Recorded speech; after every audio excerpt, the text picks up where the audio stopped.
Welcome to the Banker Lamp. Please enjoy the video. In this video, I will explain how to file Income Tax Return 1040.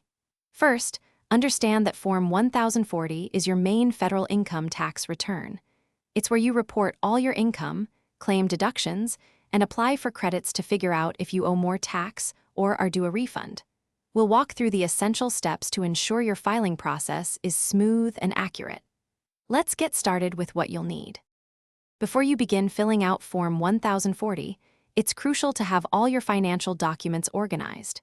This includes your W-2 forms from every employer, which detail your earnings and the taxes already paid.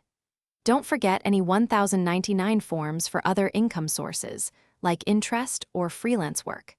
Having these ready will make the entire process much faster and help prevent errors. Now, let's tackle the Form 1040 itself. Start by carefully entering your personal details and social security number. Next, transfer all your income figures from your W-2s and 1099s to the correct lines.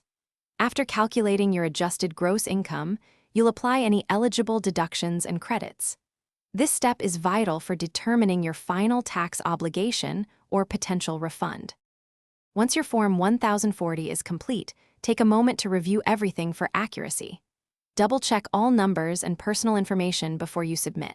You can file electronically for faster processing or mail a paper copy. If you owe taxes, make sure to pay them by the deadline to avoid penalties. If you're due a refund, it will be processed after filing. Also, remember to check the description below for a link to some fantastic socks and other great deals. Thanks for watching. If this was helpful, leave a like and consider subscribing. See you next time.